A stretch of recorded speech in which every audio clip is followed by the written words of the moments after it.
Hey everyone! Did you say Instagram? Hey.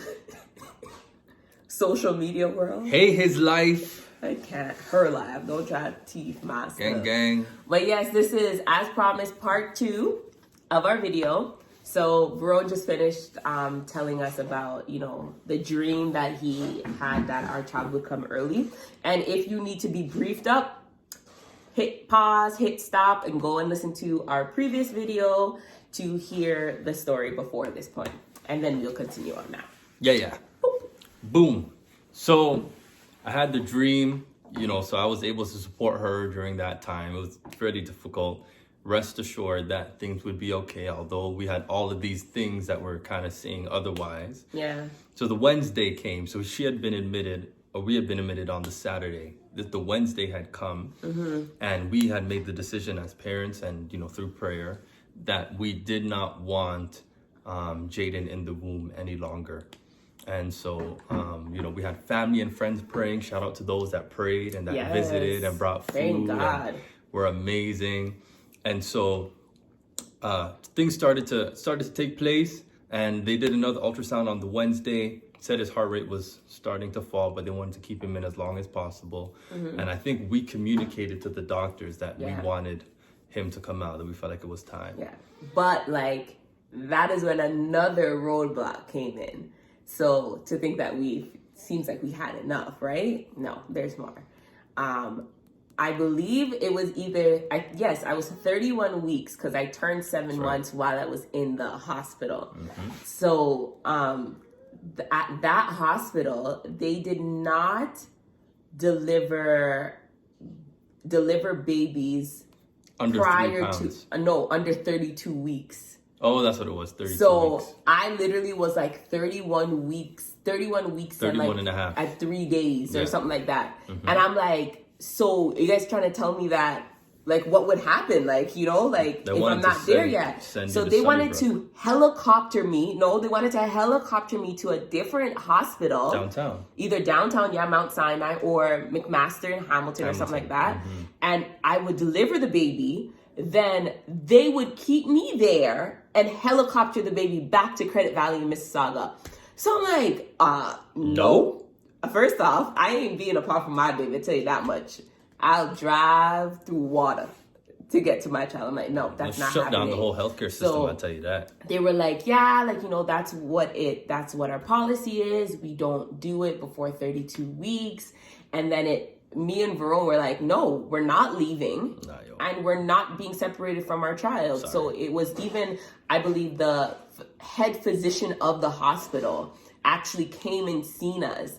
And she was talking to us and she was like, you know what? Your OB speaks very highly of you guys. And I really wanted my OB to deliver my baby because she was honestly the best. What's her name again? Dr. Chapola. Chapola, Yeah. The Dr. best. Chapola. Shout out to you, Dr. Chapola. So she put in a good word for us. So they said, all right, then we'll deliver your baby here. Even still, they really didn't know when it would happen because it was more of they literally, as minutes went by, they would decide. It wasn't they told me, next week we're going to give you a C-section or we're going to induce you or whatever to have the baby. It was we're just playing this by minutes. And mind you, my mom is in Jamaica, so I didn't have my mom there. This is my first child, the first time I was pregnant, and I was dealing with all of this, so it definitely wasn't easy. But I am grateful for that doctor, and I'm grateful that she put in a good word so that we could deliver Jaden at that hospital. So then like Verone said, his heart rate started to drop, so they started to get really concerned. So they're like, okay, it's looking like today he's going to come. And Jaden had turned breached. So his head was up and his feet were down. When you're going to deliver, the baby needs to be the opposite. But they said that it was all right. They probably would have already done they would have done a C-section anyways, even if he was in good position, because he was too small and they didn't want to put too much distress on his body or his brain. So after they told us that, they were like, so we're just gonna prep you. They gave me steroid shots in my bum. They gave me 2. Hurt so much. Oh my gosh. they were like, I remember the morning they decided that they would take him. I literally was about to like drink apple juice and to eat something for breakfast. I can't even remember. I think it was like saltfish and fried dumplings, something real nice. Daddy-o? And right, shout out to my father-in-law. He's the best. So I was just about to start eating, and the nurse ran into the room, grabbed the apple juice out of my hand, and was like, no, you can't eat. I'm like, why? What are you talking about? She was like, yeah, they just decided that you're going to be doing your C-section today, and your stomach needs to be emptied. I was so upset. So did we tell them that we wanted Jaden to come on that day, or did they just... No. They decided that day. We had prayed. We prayed for that day. And they made their decision. And they made the decision. We didn't tell them. The Holy Ghost made the decision. That's what happened. Yeah, so... it definitely was a great... You know? So they prepped us, brought me downstairs, put us in this cold room. I was like, yeah, so I think it was around like probably like 1 or 2. And they said that Dr. Chipola comes in, I think at 5. And so they're like, yeah, so when she comes, we will do it. So I was like, okay, I have time to nap. I took a nap and everything. They still had me hooked up and everything. And then all of a sudden I woke up to things being ripped, like the IVs and the things tracking Jaden's heart rate being ripped off of my body. And maybe you can talk about this moment more, give more clarity than me, because I literally was sleeping and I think you did I woke a up good job. to it. Yeah, you woke up. No, but what happened? Why were they dragging stuff off of me? Because it was time for you to go. No, I think they it said wasn't. that. I think they said That's that. wrong. What do you mean? It's not right. It wasn't 5 o'clock. It wasn't the right time, but it was the right time. His heart rate was dropping. Yeah. That is why they were rushing me into surgery before time. That's what I said. No, you didn't. You said it was time. Exactly. It wasn't time. No, it was time. It was time for you to go. Okay. You needed to go because it was time. Because it was his time. Yes. Okay, I get what you're saying. Time. And then my OB so graciously, I think she had spoken to one of the nurses or the other doctor there and said like, yeah, like, you know, if she happens to go in early, give me a call and I'll come in early. So she came in early. And literally they rushed me into the room. Oh my gosh, the experience it still feels like a dream. Like, you know, stripped me, in the cold operating room. They put me on a steel bench looking thing, and like made me lay on this woman to give me my epidural. And then my epidural hit me too fast, so I almost fell off of the table. My husband wasn't even in the room yet because he wasn't prepped, because of course it was early. So I was in there by myself.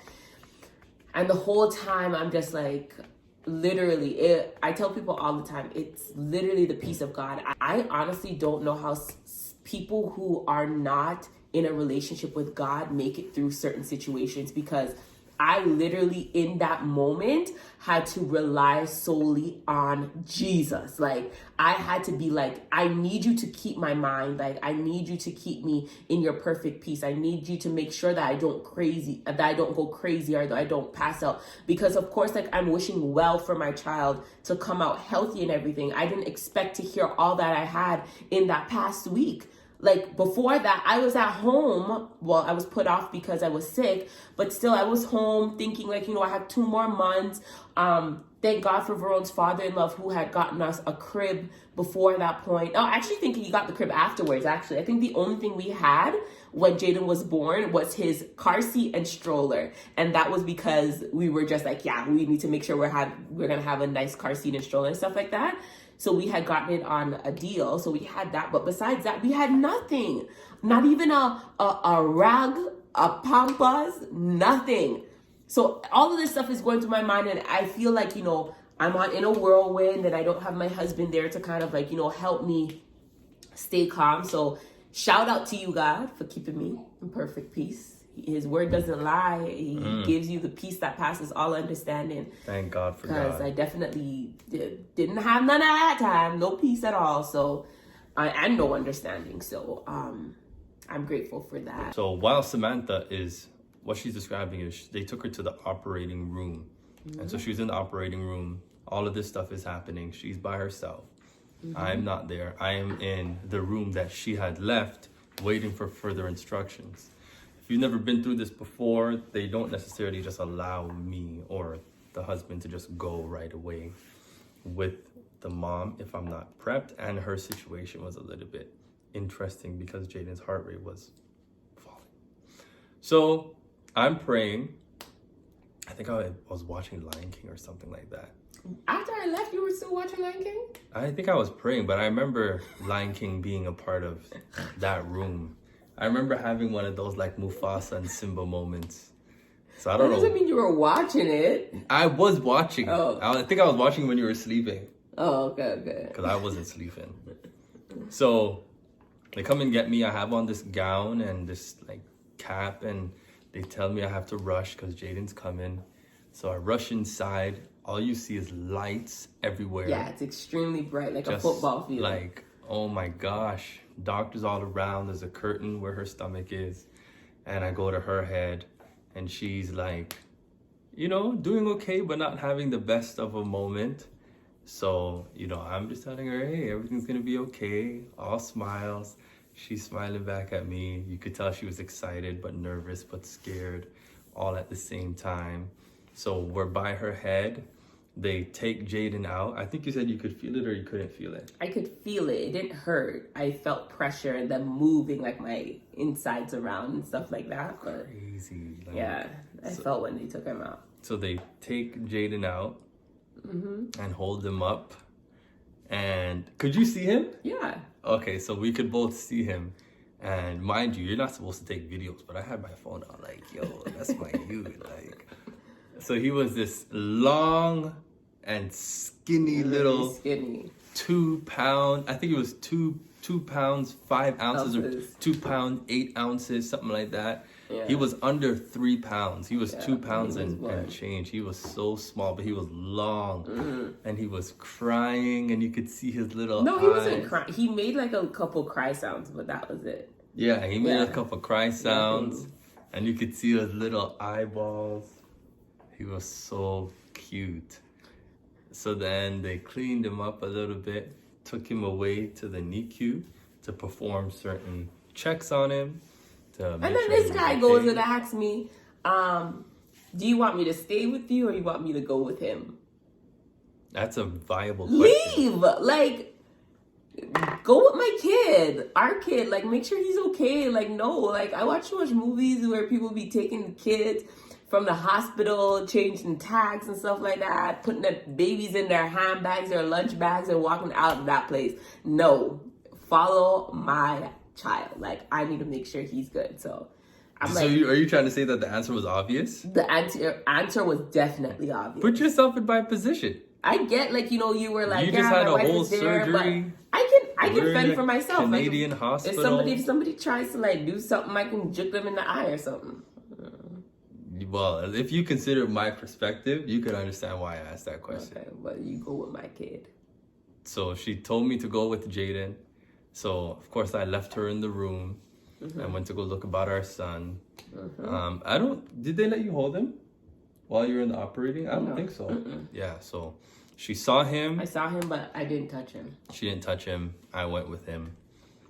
And I think it was like maybe an hour later or half an hour later, something like that. Like an hour and a half. Hour and a half. Samantha came. I think I took the wheelchair. No, they hadn't.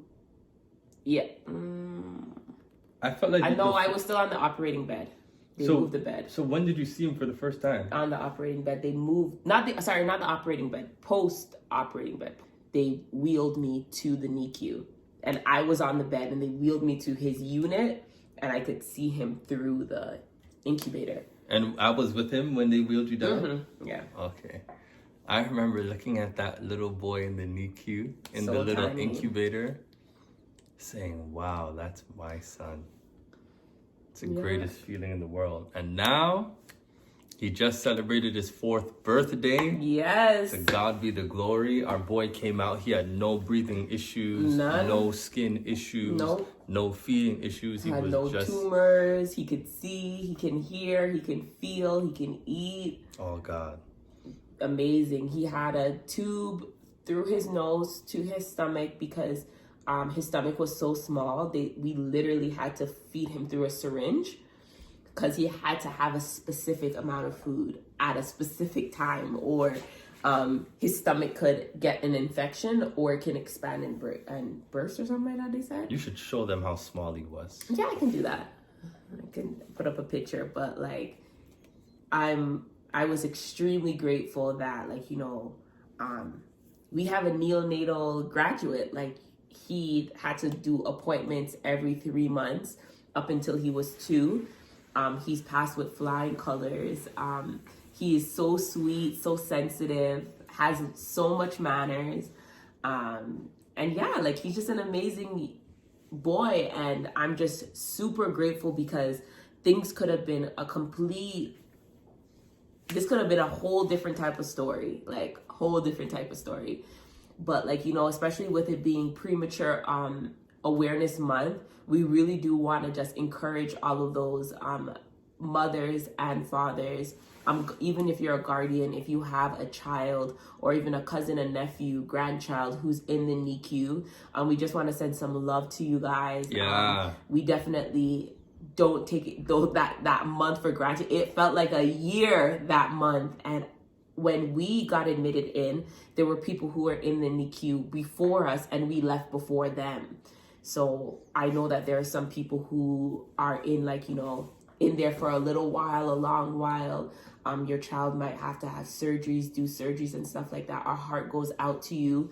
And especially during this month, we really do want to spread awareness that it can happen. It is a possibility. I wouldn't trade my journey for anyone's. Like, that, I feel like, made me who I am as a mother. But no matter what you're going through, it may not be you go into the hospital, your water breaks, you push 3 times, baby comes out, and you and baby go home next day. That happens to some people, but there are some people out there who literally have their baby snatched from their arms right as they give birth because the baby needs to be underneath special treatment or observation to make sure everything's good. So peace and love to all the parents out there.